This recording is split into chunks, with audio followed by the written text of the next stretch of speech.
కూటమి ప్రభుత్వ పాలనలో అభివృద్ధి ప్రజా సంక్షేమం బ్రహ్మాండంగా జరుగుతుందని గుంటూరు తూర్పు ఎమ్మెల్యే మహమ్మద్ నసీర్ తెలిపారు. గుంటూరు ప్రగతి పరుగులు తీయటమే కాకుండా ప్రజలకు అవసరమయ్యే కనీస మౌలిక వసతులు కల్పిస్తున్నామని వివరించారు. స్థానిక 3వ డివిజన్ ప్రగతి నగర్లో 48 లక్షల వ్యయంతో చేపట్టిన మంచినీటి పైప్లైన్ల ఏర్పాటుకు ఎమ్మెల్యే నజీర్ మంగళవారం శంకుస్థాపన చేశారు. ఈ మేరకు ఆయన మీడియాతో మాట్లాడుతూ ప్రగతి నగర్లో ప్రతి ఇంటికి రక్షిత త్రాగునీరు అందిస్తామని అన్నారు. ప్రగతి నగర్ సమగ్రాభివృద్ధికి కట్టుబడి ఉన్నామని తెలిపారు. కార్యక్రమంలో deputy mayor Shaik Sajeela, corporator Ellavula Ashok, కూటమి నాయకులు పాల్గొన్నారు.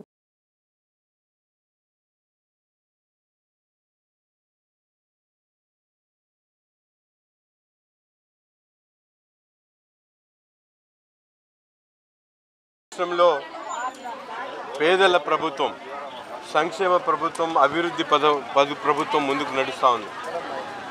ప్రతి ఒక్క చోట కూడా ముఖ్యంగా రెక్కాడితే డొక్కాడనటువంటి పేదలు నివసించేటువంటి ప్రతి ఒక్క ప్రాంతంలో కూడా అవసరమైనటువంటి మౌలిక వసతులు, ముఖ్యంగా సురక్షితమైనటువంటి మంచినీరుని ప్రతి ఇంటికి అందించాలనేటువంటి ఆలోచనతో గౌరవ ముఖ్యమంత్రి గారు పెద్ద ఎత్తున ఈరోజు రాష్ట్ర వ్యాప్తంగా అమృత్ పథకం కింద అనేక కార్యక్రమాలు తీసుకొని ముందుకు సాగుతున్నటువంటి పరిస్థితులు ఉన్నాయి.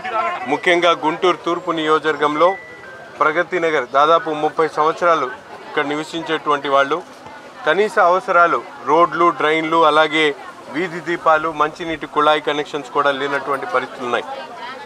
కూటమి ప్రభుత్వం ఏర్పడినటువంటి 15 నెలల్లోనే పూర్తి స్థాయిలో ఇక్కడ ఉన్నటువంటి ప్రతి ఇంటికి కూడా అవసరమైనటువంటి పన్నును ఏర్పాటు చేసేటువంటి కార్యక్రమం, ప్రతి ఇంటికి కూడా మంచినీటి కుళాయిని కనెక్షన్స్ని ఏర్పించేటువంటి కార్యక్రమంతో పాటు పట్టాలు ఇచ్చేటువంటి కార్యక్రమం కూడా తీసుకోవడం జరుగుతూ ఉంది.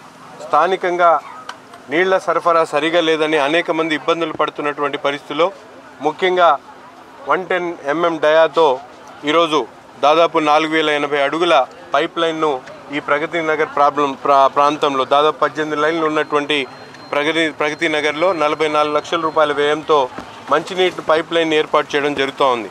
గతంలో రోడ్డు చివరన ఒక పబ్లిక్ ట్యాప్, అలాగే ఇటు చివరన ఒక పబ్లిక్ ట్యాప్ ఉండేది.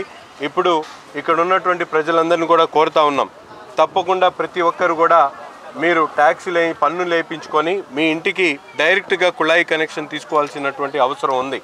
ఎందుకంటే మున్సిపల్ సిబ్బంది యావత్తు కూడా మీరు ప్రతిరోజు నీళ్లు సరఫరా చేస్తారు, మీ ఇంటికే నీళ్ళు వచ్చేటువంటి పరిస్థితులు ఉంటాయి. కాబట్టి ఈ పైప్ లైన్ వేసే లోపల ప్రతి ఒక్కళ్ళు కూడా తప్పనిసరిగా పన్నుల రూపాయన మీకు అవసరమైనటువంటి డాక్యుమెంట్ని సబ్మిట్ చేసి పన్నులు వేయించుకొని నీటి కుళాయి కనెక్షన్ని మీ ఇంట్లోకి తీసుకోవాల్సినటువంటి అవసరం ఉందని చెప్పి తెలియజేస్తూ, అలాగే దీని తర్వాత ఈ పైప్ లైన్ అయిన తర్వాత ఈ ప్రాంతంలో మొత్తం వెట్ మిక్స్ రోడ్లతో పాటు మొత్తం శాంక్షన్ కూడా అయి ఉన్నాయి. వెట్ మిక్స్ రోడ్లు, డ్రైన్స్, దాంతోపాటు వీధి దీపాలు కూడా అమర్చేటువంటి కార్యక్రమం ఇవన్నీ అయిపోయిన తర్వాత తప్పకుండా ప్రగతి నగర్లో ఉన్నటువంటి 840 మందికి పట్టాలు ఇచ్చేటువంటి కార్యక్రమాన్ని కేవలం 50 రూపాయలతో గౌరవ ముఖ్యమంత్రి గారు జీవో నంబర్ 130 ద్వారా ఈరోజు రాష్ట్రంలో ఉన్నటువంటి లక్షలాది మంది పేదవాళ్ళు ఎవరైతే ఎటువంటి ఆధారం లేకుండా దశాబ్దాలుగా నివసిస్తున్నటువంటి ప్రతి ఒక్కరికి కూడా ఇళ్ల పట్టాలు ఇచ్చేటువంటి కార్యక్రమాన్ని కూడా తీసుకోవడం జరిగింది.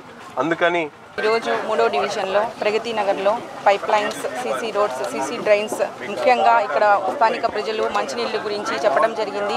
కూటమి ప్రభుత్వం ఏర్పడిన తర్వాత మంచినీటి సమస్యలు, స్ట్రీట్ లైట్స్ సమస్యలు, రోడ్లు సమస్యలు లేకుండా కూటమి ప్రభుత్వం ముందుకెళ్ళటం జరుగుతుంది. ఇక్కడ ఉన్న అరకొర టెక్నికల్ ప్రాబ్లమ్స్లో కూడా ఇక్కడికిక్కడ సాల్వ్ చేస్తూ మనమందరం ముందుకు వెళ్ళడం కూడా జరుగుతుంది. ప్రజలకి స్పందించాము, వాటర్ సమస్యలు చెప్తున్నారు, కానీ ఎమ్మెల్యే గారు యాజ్ డిప్యూటీ మేయర్గా నేను ప్రతి ఒక్క సమస్య కూడా పరిష్కరించడానికి ముందుకెళ్తాము. కూటమి ప్రభుత్వంలో చంద్రబాబు నాయుడు గారు, మన ముఖ్యమంత్రి గారు చెప్పినట్టు రాజకీయ నాయకులు అంటే ప్రజల మధ్యలో ఉండాలి, ప్రజల సమస్యలు తెలుసుకోవాలి అనే ఒక కాన్సెప్ట్తో మనమందరం ముందుకెళ్తున్నాము. మేనిఫెస్టోలో చెప్పినట్టుగా ప్రతి ఒక్కటి కూడా ఇటు సంక్షేమం మరియు అభివృద్ధి దిశగా ముందుకు వెళ్తాము. గుంటూరు ఈస్ట్ని ఒక మోడల్ నియోజకవర్గంగా తీర్చిదిద్దడానికి మేయర్ గారు, కమిషనర్ గారు, ఎమ్మెల్యే గారు, నేను కూడా కృషి చేస్తాను.